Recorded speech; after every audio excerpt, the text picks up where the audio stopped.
What's up, movie and TV fans? I'm the movie guru, and today I want to talk about a special series that has a very interesting place in my movie heart.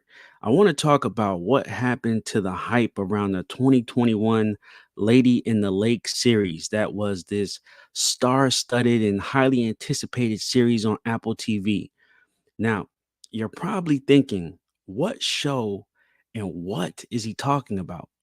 And that's exactly my point. The only reason I know about this show is because I was in it. That's right, I was in it. And yes, aside from doing movie and TV reviews, I keep an ear out for movie roles and have been blessed and lucky enough to get a few. Now, my first role I did a video on, it was for the show called We Own This City, done by HBO. And then again, my second role was in this series called Lady in the Lake. Now, the film, it was supposed to be, this highly anticipated, star-studded series starring a lot of top actors, and literally spent weeks of my life sitting in an empty cafeteria of an abandoned school, dressed as my character from the 1960s, just waiting to get my, 15 minutes, or I should say 15 seconds of fame. And so this video is to talk about what happened to the Lady of Lake and will it ever come to light and will my scenes ever be aired?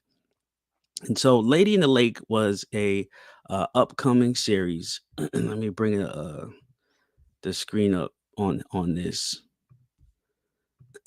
So Lady in the Lake was this book by Laura Lippman, and it was bestseller, critically acclaimed, and Apple TV greenlit the series. And it was one of those period pieces, and I mean everything was buzzing about it, about from the who signed on as the director, who was in the show, and it was supposed to be this series with Natalie Portman, Lupita Nyong'o was in it.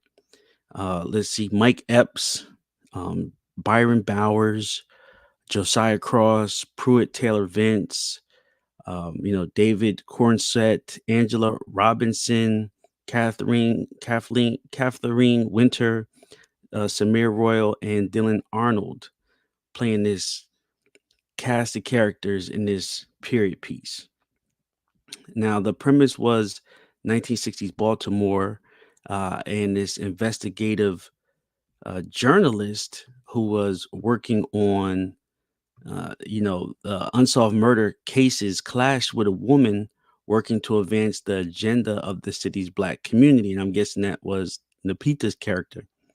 The protagonist, who was a writer, I'm guessing that was Natalie Portman, ditched her husband and her Pikesville home to pursue a career as a newspaper reporter, and she became obsessed with unraveling the mystery of two separate killings, 11-year-old Tessie Fine and a bartender named Cleo Sherwood. And in they were shooting in Baltimore. So Baltimore is a very interesting place, especially right now. Any movie that comes to town, especially something that brings a lot of these A-listers, is a big deal.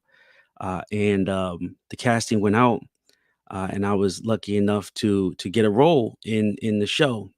I did my testing, I did my outfits, and it ended up being a real good experience. And then they gave us our shoot times, and then we showed up on set. We did a lot of cool things, and I do believe I have some pictures from the set that I want to bring up. And uh, it was from what met a lot of people, saw the directors. It really became a really cool thing, and so it was really great uh, at first, I should say. And I'm like, wow, this is going to be big for Baltimore. And as you can see on the just the clips that I have, they were doing a lot of filming. The news was covering it. They had all the period pieces and cars. I mean, it was a big budget. They really set the stage. They hired a lot of locals, and people were participating. and it just fell apart. And it was a shame because it looked like it was going to be a good series, especially if you follow a lot of Apple TV series. They look very, very good on TV. I mean, they shoot with great clarity. Everything's pretty much, I wouldn't even say 4K. I'll say maybe like 5K. And really just did a good job of communicating what was going on. I mean, Natalie Portman coming to Baltimore, that was huge. And from the beginning, it seemed like it was okay. But when I was on set, I started to realize that there was a couple of things going on that seemed odd because, like I said, I had done other films before. I did We Own the City, and I saw how they were operating, and this seemed to be uh, operating very differently. It seemed to be slower, longer wait times. Um, it seemed to be just a pause in production around that time, and it didn't seem like they were progressing forward. It seemed like they was really, really just going slow. And I saw who the director was. Well, I figured out who the director was. When you get on set, they kind of keep you with your group. So if you're production, you're over there with production. If you're one of the grips, you sort of stay with the grips. And then if you're consulting, they kind of walk around. But then if you're a background actor like I was, they kind of keep you with the rest of the background actors. So we were just kind of posted up in this cafeteria, sitting around, just waiting for our moment. And it finally came. We got to go on stage. And so I'm bringing up some pictures of my character and just give y'all some background information on how the scene looked. See if I can find it. But I sort of wanted to do this video to see what happened and see if anybody had heard about this show, Lady in the Lake, and saw all the crazy things that was happening with it. Because, like I said, it seemed like it was a really good show. It was going to be a big deal, but it just didn't really turn into much. And they did a lot of shooting. Doing a period piece is not easy, especially when you need to have that continuity and match everything up. You got to have the right cars, the right people, the right look, and they were doing it. They had all that. They had everything. So let's see. Let me bring this up.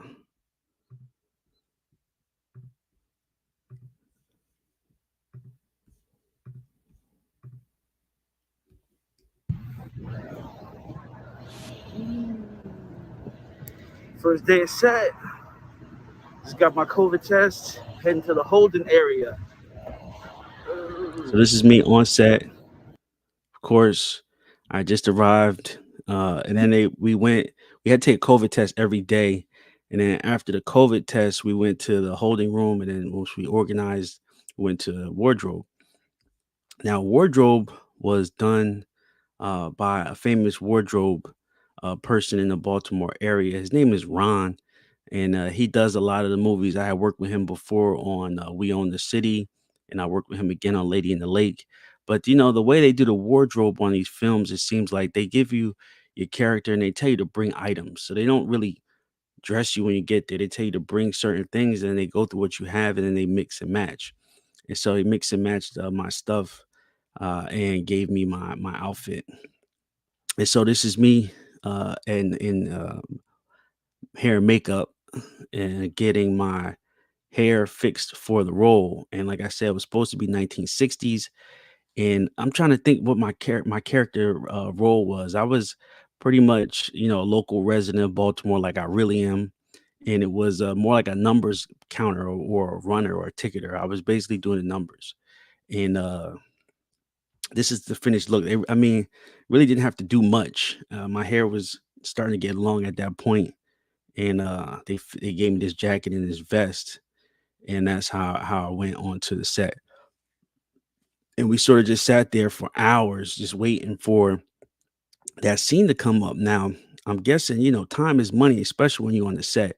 And I expected them to bring us in, kind of like how they did on We Own the City. They bring us in, wait a little while, then we shoot because the union rules. You got to have lunch at a certain time. You got to have breaks and all that stuff.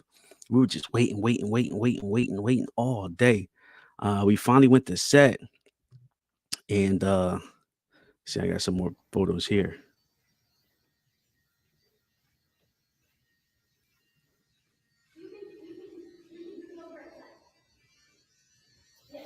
I was fresh. I just hopped in my time machine. I was ready for my close up.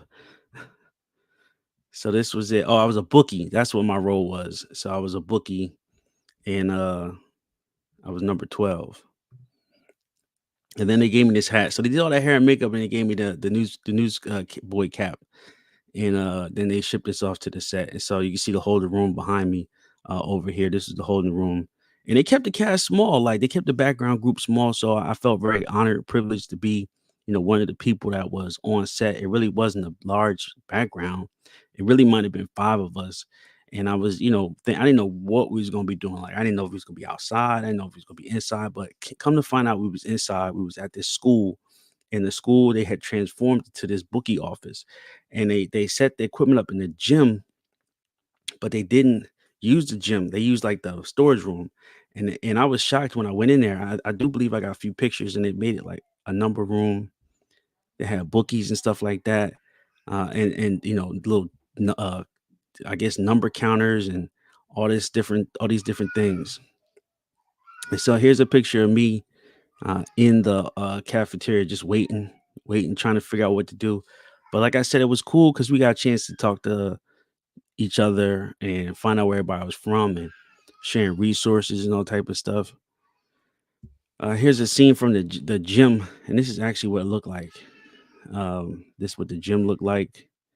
I mean, they had a good setup. They had tons and tons of equipment. They had all the grips, and they had so you can see the wall back here, which was the wall, like sort of it was a fake wall that showed like because there was a window, and the window showed like outside, but it was really all inside. And then let's see, it's a clearer picture. And then we went into the room. So then we started setting the scene, and these were some of the other background workers that we worked with. So I was a bookie, so I come to this room to drop the money off to the cashier clerks, and so this guy and this gentleman, in this vest, he was one of the clerks. The guy with the glasses, he was one of the clerks, and this guy in the black was the security, and I was the bookie. But it's still a lot of waiting. They set the scenes, and we just kind of sat there and waited. And just kicked it and talked and chilled.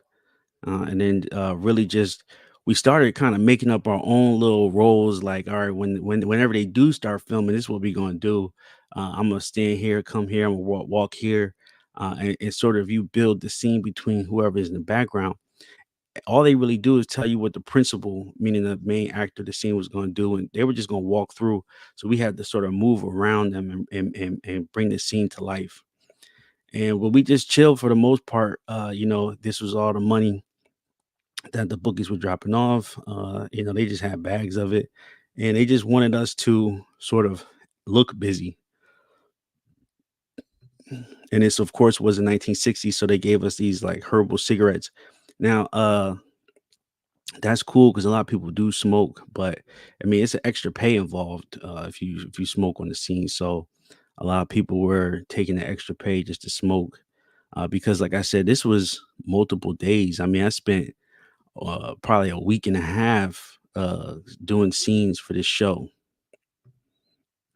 and then this was my next day on set, and I was playing a bookie again for a different day, but it was in the same room. So they changed it a little bit. And so the lady, to give me more of a different look, they kind of shaved me this time. So in the first scene, I had the beard, and then this one they kind of shaved it to not have the beard, but they gave me the same cap. And this is how we was. This was the next day, and that was it. Yeah, that was pretty much it. But I mean, so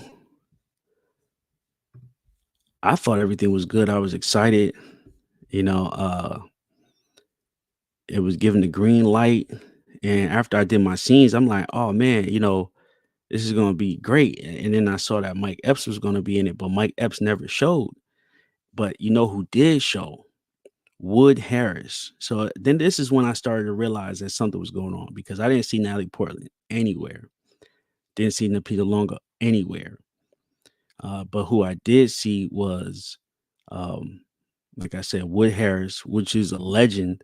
So that was cool, just being on set with Wood Harris. And then I got to see the other woman who I found out replaced Lupita Longo, which was Moses Ingram. And so she was in Star Wars. She was one of the Sith, I believe, one of the Night Sisters in the Star Wars Obi-Wan series. And so that was cool. So she was definitely on set. And but then still, like I saw, like even they kept her kind of waiting around. Now, of course, they had trailers and stuff like that, but they was really just waiting around to figure out what was going on. And what it looked like, the director just wasn't setting the scenes or couldn't get what she want from be taking so long. And we were just sitting there, everybody was sitting there. And then we did shoot. It was kind of choppy, like we would shoot one scene and then we would all come out and then we would go back in. It was just a lot of back and forth. I'm like, man, it seemed like it would be a easy thing to shoot, especially if it's all set up. But I don't know how they was putting together or what they was trying to accomplish. But it just seemed like it wasn't working for where I was at. And so, and these were long days because we were there at 5 a.m., going through COVID tests, going through our wardrobe, and then getting to the locations at like 8:39. So we had been holding for 4 hours. And then we would be on set until pretty much 9 p.m. And I was like, man, it was really draining. Now, the director who was her who was working on this was named Alma Harrell. I wanted to make sure I got that right. And I'm not saying she wasn't a good director. I'm sure she was great. She treated us background actors really good.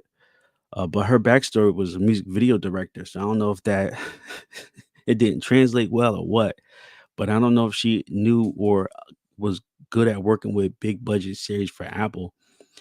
She was best known for her 2019 feature film Honey Boy, which she directed, and she won a Directors Guild of America award in her 2011 documentary called Bombay Beach, which took the top prize at Tribeca Film Festival. So she had experience, but I don't know. It might not have been her fault, but it seemed like she was kind of just letting the ADs kind of set the scenes and set it up because I guess it wasn't that it was B-roll that we were shooting, but it wasn't a principal scene with a principal actor, even though Moses was there. And we basically just shot the same scene over and over again for like 8 hours in a small room. But I mean, the best thing about being there was watching Wood Harris do his lines. I mean, he came in, smashed it. I mean, everybody was quiet when he was, going through his lines, and he was really setting the scene. Because I guess, us bookies, we were in the bookie office, and he had the main room in the back, and so they walked through and then they did their scene, and he was like yelling at the person, and he was just bringing the pain back there. Everybody was just like, wow, like in the presence of a real actor. And so that was great just to be around him. And but I definitely can't complain. As the movie guru, I love the business. I love being on set. And after I was on set, I started seeing that there was a ton of other things going on that was stopping production. So let me bring something up here.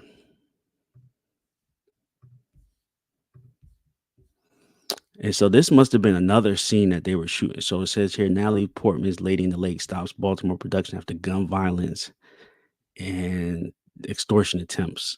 So it said locals reportedly set out to extort 50,000 from producers during filming.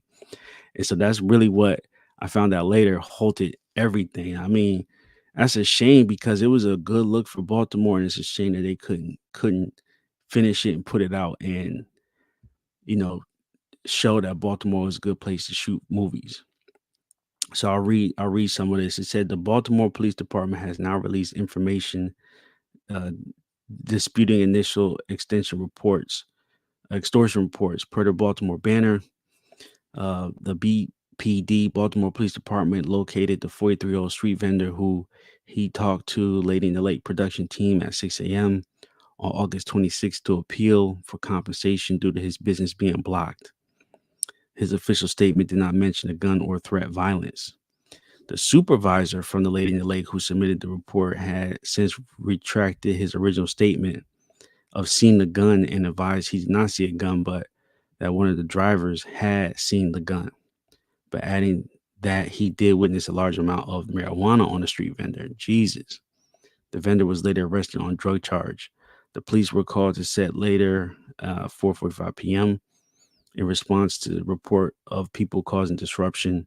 An officer who spoke to a man who was being argumentative but denied threatening the production crew.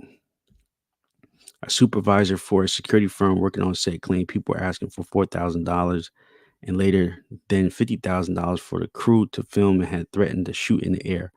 However, per the report, she did not have any knowledge of who made these threats or requests for money. So there's just a lot of stuff going on. Uh, and like I said, we weren't downtown in the scene that I shot, but I guess there was other scenes that they had that were, I guess, what you can call on site. So here, this must be the house in Pikesville. This was downtown Baltimore somewhere. Let's see. This looks like one of the Baltimore blocks. And so I'm guessing this was supposed to be the front of the bookie office, and then where we were was the bookie office. So now I'm guessing my shot was after this, and so I guess they couldn't shoot it where they originally wanted to shoot it, and so they had to go to the school and gym and make the bookie office. And I'm guessing that's what took so long and was so difficult to shoot there because it wasn't what they wanted. And it looks like they just couldn't get what they wanted to get, and so they had a lot going on. But it looked like it was going to be a real good period piece. It's a shame that that's not how it turned out. And so, after the threat, what will happen to the lady in the lake? We don't know. There's been zero updates or talk about what's next.